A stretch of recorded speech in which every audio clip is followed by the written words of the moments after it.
బులెటిన్లో breaking news అందుతోంది. గుంటూరు జిల్లా ప్రత్తిపాడులో అధికార విపక్ష కార్యకర్తల మధ్య ఘర్షణకు దిగారు. వైసీపీ ఆఫీసులో ఆ పార్టీ నేత బలసాని కిరణ్ కుమార్ పార్టీ కార్యకర్తలతో భేటీ అయ్యారు. అయితే సమావేశంలో వాలంటీర్లు పాల్గొన్నారు. ఇది తెలుసుకున్న టీడీపీ కార్యకర్తలు వైసీపీ ఆఫీస్ వద్దకు చేరుకున్నారు. పార్టీ సమావేశంలో వాలంటీర్లు పాల్గొనడం ఏంటి అంటూ టీడీపీ కార్యకర్తలు ధర్నాకు దిగారు. వెంటనే వాలంటీర్లు బయటకు రావాలని డిమాండ్ చేశారు. దీంతో బయటకు వచ్చిన వైసీపీ కార్యకర్తలు టీడీపీ నేతలతో వాగ్వాదానికి దిగారు. రెండు వర్గాలు ఒకరిపై ఒకరికి దాడి చేసుకున్నాయి. ఇక ఈ దాడిలో ప్రత్తిపాడు టీడీపీ ఎమ్మెల్యే అభ్యర్థి బూర్ల రామాంజనేయులు కారు అద్దాలు పగిలాయి.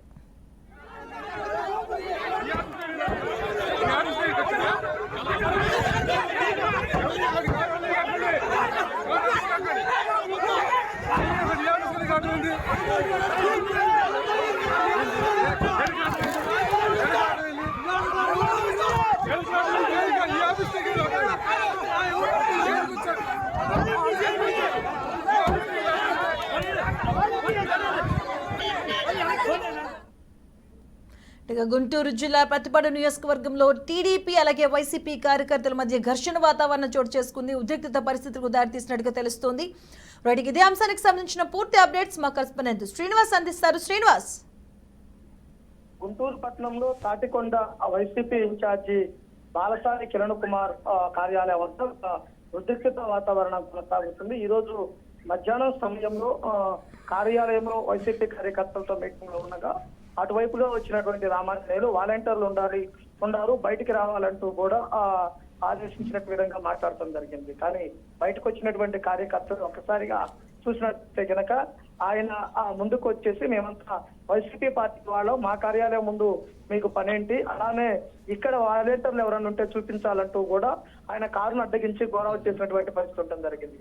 అయితే ఆ సమయంలో తెలుగుదేశం పార్టీ కార్యకర్తలు వైసీపీ కార్యకర్తల మధ్య భారీ స్థాయిలో తూపులాట ఉద్రిక్తత వాతావరణం సాగడం జరిగింది. అంటే ముఖ్యంగా చూస్తే ఒక పార్టీ కార్యాలయంలో మీటింగ్ జరుగుతుండగా అవతల పార్టీ అంటే తెలుగుదేశం పార్టీ పట్టిపాడు ఇన్ఛార్జిగా ఉన్నటువంటి బూర్ల రామాంజనేయులు అక్కడికి చేరుకొని ఆ కార్యాలయంలో ఉన్న వారిని బయటికి రావాలని పిలవటం కూడా కరెక్ట్ అయిన పద్ధతి కాదు. ఏదైనా వాలంటీర్లు నిజంగా గనక మీటింగ్ అటెండ్ అయితే గనక వారిపై చర్యలు తీసుకోవడానికి ప్రభుత్వ యంత్రాంగం ఉంది, ఆర్ఓలు ఉన్నారు, బిఎల్ఓలు ఉన్నారు, వాళ్ళందరూ కూడా చూడాల్సిన అవసరం ఎంతైనా ఉంది. కానీ అవతల పార్టీ కార్యాలయానికి అంటే వైసీపీ పార్టీ కార్యాలయం వద్దకు చేరుకొని అక్కడ కార్యాలయం ముందు తన వాహనాన్ని ఆపి అక్కడ కార్యకర్తలను ఆ నాయకులను రెచ్చగొట్టిన విధంగా మాట్లాడినటువంటి తీరును ప్రతి ఒక్కరూ తప్పుపడుతున్నటువంటి పరిస్థితి. అయితే ఈ ఘర్షణ వాతావరణంలో రామాంజనేయుల కారు ముందు అద్దం కూడా ధ్వంసం కావడం జరిగింది.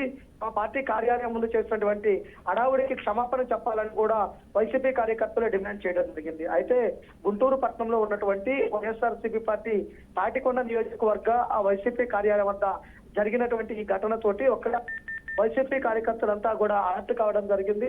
ఆ అలర్ట్ అయిన తర్వాత పత్తిపాడు నియోజకవర్గానికి సంబంధించినటువంటి ముఖ్య నాయకులంతా కూడా అక్కడికి చేరుకొని వారికి ఉన్నటువంటి బాలసాని కిరణ్ కి పరామర్శించడం, ఆయనతో మాట్లాడటం కూడా పరిస్థితి ఉండడం జరిగింది. అయితే ముఖ్యంగా చూస్తే పత్తిపాడు నియోజకవర్గ కార్యాలయం వద్ద జరిగినటువంటి ఘటనను వైసీపీ నేతలంతా కూడా ఖండిస్తున్నారు. శ్రీనివాస్, ఏదైతే టీడీపీ వైసీపీ కార్యకర్తల మధ్య ఘర్షణకు దారితీసిందో వాలంటీర్ల అటెండెన్స్ అనేది, అసలు ఖచ్చితంగా వాలంటీర్లు అక్కడ అటెండ్ అయ్యారా? దానికి సంబంధించి ఏమైనా క్లారిటీ వచ్చిందా అసలు?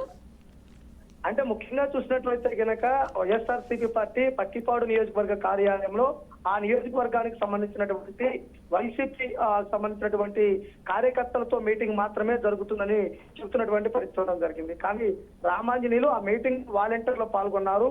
వాలంటీర్లు బయటికి రావాలంటూ రామాంజనేయులు డిమాండ్ చేయడం జరిగింది.